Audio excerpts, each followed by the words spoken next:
Thank you so much for tuning in to today's episode of Inside Austin's Agenda. I'm your host, Grace Reader, and today I am joined by KXAN digital data reporter Christopher Adams. Christopher, thank you so much for doing this with me today. Yeah, good to see you, Grace. Thanks for having me. You as well. So the reason we have Christopher on today, we usually don't have KXAN people on my show. However, we are nearing rapidly early voting's end and election day. Yes. And for folks that don't know, Christopher is the mastermind behind elections here at KXAN. He's the guy who does all the data behind the scenes. He's the one sending us out in the field. Hey, your race has been called. You need to get on top of this. So Christopher's the one doing all of that work. So today we're going to give folks a behind the scene look at how KXAN does elections, how we call races, and what resources we have for people. A little peek behind the curtain for folks as we rapidly near election day. So let's jump right into it. First and foremost, explain for people what it is that you do, because this is a really unique job that KXAN is kind of exclusive in having. Yeah, so my title, if you will, is KXAN's digital data reporter. So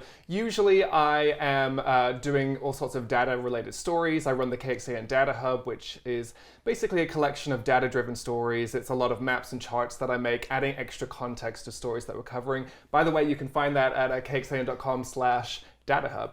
Easy. So talk about with elections, what it is that, how does your role kind of change as we get close to election seasons? Yeah, so KXAN is your local election headquarters. And so we really want to be the go-to place for everything election, both leading up to it, early voting, we've got a voter guide, and then on election night itself, obviously with results coverage. So with my role, I really take a weeks-long approach to election day. I kind of refer to it as my Super Bowl.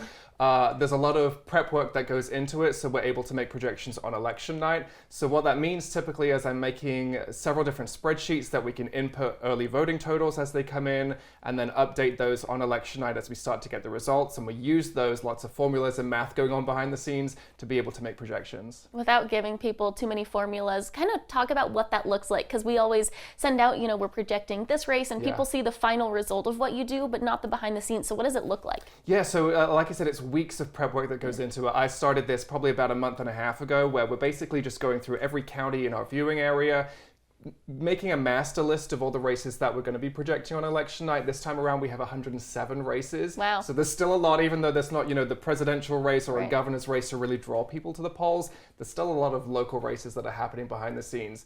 So throughout early voting, I'm pulling in those early vote totals. Every county by state law has to put out a list of everyone who votes during that early voting period, so we can see which precincts people are voting in, all sorts of things like that. And then on election night, as the results start to come in, we compare those to how many votes we think are out there in total, and that gives us the ability to make those projections. With KXAN, we rely on the math in order to make projections. So you'll never see us call a race as soon as the polls close, kind of like, the national outlets do in a presidential election right as the state closes.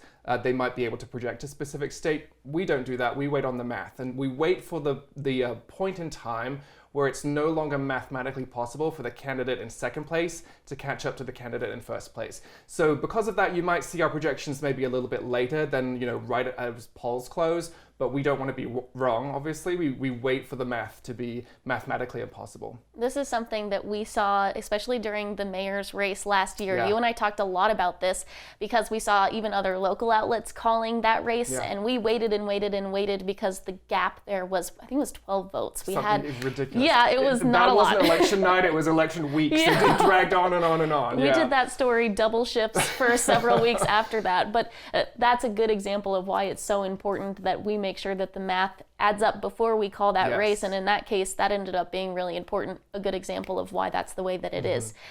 Going into this election, talk about what resources you already have available for people. Yeah, so we've got the early vote tracker, which is available on KXAN.com, and you can see county by county, not only in the KXAN viewing area, how many people are voting, but statewide as well. We've got maps and charts on there showing exactly how many people across Texas are voting, and comparing that to previous elections as well. And specifically, we're comparing it to other constitutional amendment elections, because that's what we have this time around.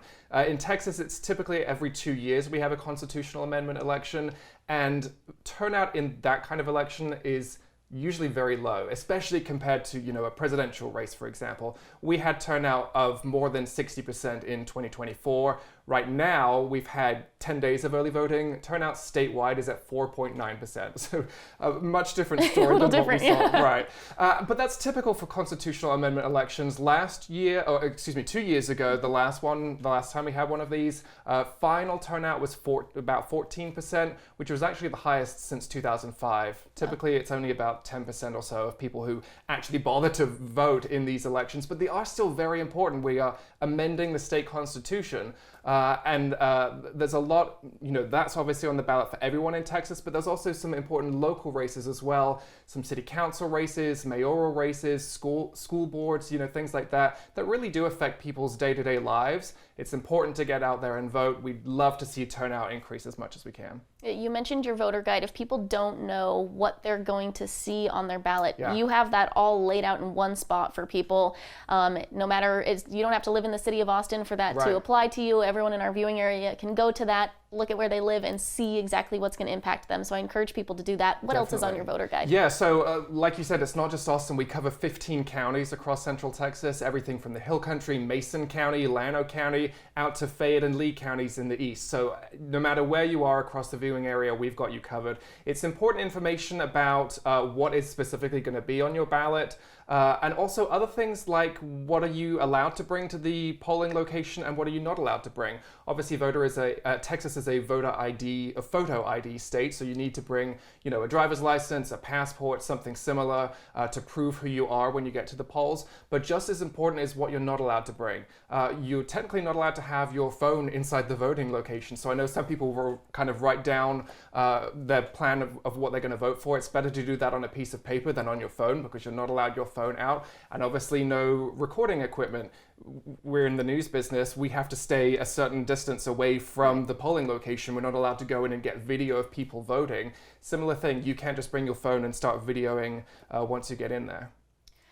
Talk a little bit about, so we usually get, people reach out to us during election season. How has your voter guide evolved as you've been here? We always have people reach out with questions, and I feel like the voter guide is always more and more robust. Yes, and it changes each election cycle. So it started off with just, here's what's on your ballot, and now it's adding in those extra things of what are you allowed, what are you not allowed, because every year we still get people asking specific questions like that. But also there's information about early voting times because they vary from county to county. Travis County, for example, these last 2 days of early voting, they have specific locations that are open much later until 10 p.m. when typically polls close at 7. So all of that information is on there as well. And remember that voter guide is available on KXAN.com. You can just find it on the homepage. Really easy for people. I love when I go to vote and I see people, on their phones in line outside and they're on KXAN.com and the voter guide we can see on the back end like how stories are doing, and I always love seeing the voter guide because I assume people are going to vote and checking that out. So it's a great resource. On there, we've been talking about these constitutional amendments. There are 17 of them, again, that everyone across the state will be voting on. They're pretty wordy once you get into the ballot, but we break it down. We make it much more simple to understand. And again, that's at the top of the voter guide where what actually do these mean? What am I voting for if I vote for or against this particular proposition? Very important to check before you go, because once you get in there, you can't Google KXAN, exactly, right? Yes. So do it before you go. And once you put your ballot into the machine, that's done. You can't take it back and redo it. So important to know ahead of time. Is there anything else before we move off of the voter guide that you want to make sure that people know is there, or any other resources that you've got online that people should check out? Yeah, I would just point back to the early vote tracker. Again, turnout is ridiculously low, unfortunately. I've got some numbers here. Low in our viewing area, Blanco County has the highest right now, which is at 10.7%. For Travis County, we've got 8.4%. Obviously, we've got Proposition Q in Austin, which is drawing more people to the polls. But then lower down, Lee County in our viewing area has the lowest percent right now at only 2.5% turnout. They only have those constitutional amendments. There's no other local races going on there to try and draw people in. But again, we're updating that every single day as those votes come in. So that's a fun way to see the vote, how many people are voting and how low, unfortunately, that turnout is. So let's transition to what we're going to be doing on Election Day. How are you preparing? What's going on behind the scenes as we get so close? Yeah, well, like I mentioned, we are your local election headquarters. We want to be the go-to place for people to go to on election night as those results start coming in. So on the homepage of KXAN.com, you will find at the top the main races that we're focusing on. But if you click into that, you'll see all, again, 107 races that will be calling and making projections in on election night. So we've got a team of people who will be inputting our results. We utilize our KXAN interns for that process, get them involved. And again, it's a lot of waiting around on election night. Polls close at 7. Typically soon after that, we get the early vote totals, which, depending on the election, sometimes might be a majority of the votes cast. But once those come in, then we might wait for an hour before we get an update from some of those election day votes, and then maybe wait another hour to get another update. So it's, like I said, a lot of kind of sitting around and waiting. But there's still 107 races to keep us busy. Different counties report at different times, and so we're kind of on our toes, hitting that refresh button over and over to try and get those results to our viewers as soon as possible. A lot of hurry up and wait on election day. Definitely. So talk about what interns are doing. Where does this data come from? Yeah, so on election night itself, every county posts the election results to their website. And we have a robust spreadsheet that we essentially pull up the PDF of the results from the counties or whatever formatted it's in, and we type those numbers into our spreadsheet. We double check those before we send them out to our viewers, and that will feed the ticker that you often see in the newscast at the bottom of the screen with those scrolling results, and also you'll be able to find them on KXAN.com as well. I love seeing our interns get wrapped into this process. They're always calling counties like, hey, this number is weird or funky, and they're doing a lot of work, and the interns are very critical to this mission. They do a great job every time. Yes. This one isn't quite as exciting because we don't have, the president or the governor, one of those top ticket races on the ballot, but still just as important. Yeah. Well, I love that the interns get to do that. So shout out to our interns for helping with that behind the scenes. And also, just so people know, we also will have crews out, including me on election day, as we always do. I'll be covering Proposition Q in the city of Austin, which is the Austin tax rate election proposition. We've got a whole what you need to know about Proposition Q over at KXAN.com, along with a whole bunch of other stories about fundraising and lawsuits and all kinds of stuff that's been going on with that race. So we'll have it all covered for you. We've got our state team that'll be out, and then of course you all behind the scenes too. Right, and also our investigative team. We're tasking them to keep track of any issues that come up. Every now and then we might have a ballot printer issue, or a specific polling location will run out of ballots, things like that. So they're going to be on standby, keeping out for any of those things. If you run into any issues while you're out casting your vote, feel free to email us, report it at KXAN.com to let us know, and we'll check out any of those issues that come up. Yeah, please do. Sometimes folks reach out to us and it's just a simple matter of letting somebody know. So if you do run into an issue, please reach out to us. You can send us a report it. You can email our newsroom, call our newsroom. We'll have folks available and ready to do that. Okay, after the election, you don't stop. You don't get a break. You roll right into data. What happens after? Yeah, so then we're really focused on results coverage. So obviously on election night, we'll be keeping track of those numbers as they come in. But in the days, after election day, I will be putting out tons of results coverage. For this time, we're planning to have maps of all the statewide elections statewide, so you can see not only how people in Austin have voted, but Houston and Dallas and everywhere across the state. So you'll be able to find those in the days after. Obviously, Prop Q is the main thing on the ballot here in Austin, so we'll be tracking that. We'll have a precinct breakdown map to see where specifically in Austin people voted for or against. It's always interesting to see those geographical breakdowns. And lots more stuff to come, and all of that is going to be on KXAN.com. I love seeing that. You did that for the mayor's race, and it broke down like where exactly people kind of voted in concentrations. It was really interesting. And you can zoom in to see your specific neighborhood, and how people around you can voted. Judge your neighbors with our data. So tune in afterwards and judge your neighbors with our Prop Q data. And hopefully it won't be a days-long process this time like the mayoral race. We do have a couple races this time that could potentially go to runoffs. It's not in Austin. It'll be things like the Kyle Mayor, for example. It's unlikely that, or it's not very often that we see races go to a runoff, but every now and then if you have multiple candidates in a race, one of those candidates may not reach that 50% threshold, which is like what we saw with the Austin mayor last time. So there are, I think, 7 out of the 107 races that have the potential to go to runoffs. So we'll be keeping an eye on that. And of course, if they do go to runoffs, we will follow up as those runoffs happen and keep track of those results then. So that people are prepared in advance, remind people what that means, why someone might end up in a runoff. Yeah, so it depends on the specific county or city or school board. Everyone does it differently, but if your municipality has a runoff system, what it means is a specific candidate has to reach 50% plus 1 votes in order to get an outright majority and be declared a winner in that race. Other cities and things may do things by plurality, which just means whoever gets the most votes wins, even if they're not to that 50%. So it kind of depends on which city we're talking about. But again, if you're in one of those cities that do have runoffs and a candidate gets 49.8% or even 49.9%, they still have to go to a runoff because they didn't hit that 50% threshold. Which is what we saw with the mayor's race last time. I'm sure that you get this too, but I even have people in our newsroom who just kind of associate me with elections now and come up to me and say, I had Rich Siegel come up to me and say, I voted, Grace. I was like, congratulations. I'm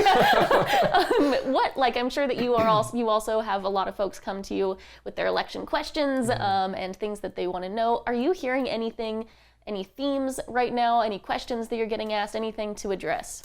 See, it's one of those cases where this election just isn't that exciting just because there's not anything huge on the ballot. Again, I want to stress this is still a very important election. We are literally amending the state constitution here, but there's not a president or a governor or a Senate race, drawing people to the polls. So the theme really this time is unfortunately the low turnout. And again, that's common in these types of elections, these constitutional amendment elections. And like I said, we're at 4.9% turnout. I will say though, turnout statewide is about 900,000 people have voted. So it's not, no one's turning out to vote. It's just in the grand scheme of things, we have 18.4 million people registered. So 900,000 sounds like a lot, but when you put it into that context, that's actually 5% of people who voted. So unfortunately, low turnout is the name of the game. We'll hope to see those numbers increase over the last couple days of election day, and then hopefully a big turnout on the last couple days of early voting, but then hopefully a big turnout on election day as well. And a reminder for people that early voting ends Halloween.